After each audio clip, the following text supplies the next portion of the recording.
High বন্ধুরা, আপনারা কেমন আছেন? আশা করি ভালো আছেন। আমিও খুব ভালো আছি। আজ আবার হাজির হয়েছি রিমিস কিচেন রান্নাঘর চ্যানেল থেকে সকাল সকাল আপনাদের সামনে।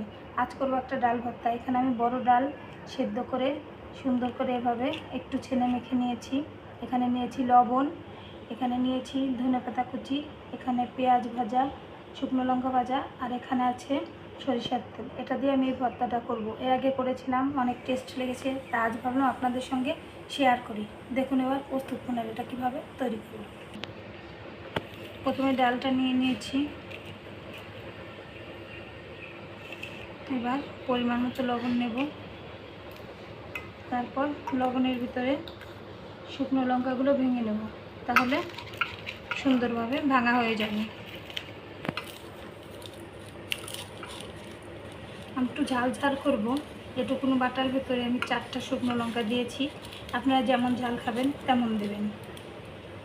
এবার দিয়ে দেবো পেঁয়াজ ভাজাগুলো, তারপরে দিয়ে দেবো ধনেপাতা কুচি,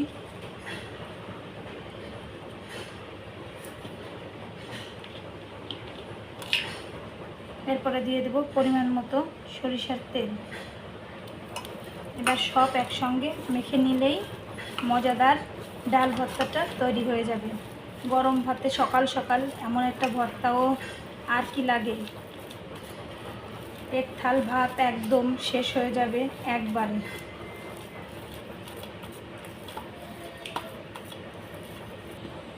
দেখুন আমার ডাল ভর্তাটা তৈরি হয়ে গেছে। এবার আপনারা একদিন করে খাবেন। যদি ভালো লেগে থাকে তাহলে প্লিজ আমাকে লাইক কমেন্ট করে জানাবেন। রিমিস কিচেন রান্নাঘর চ্যানেলটা সাবস্ক্রাইব করে আমার সঙ্গেই থাকুন। ধন্যবাদ সবাইকে।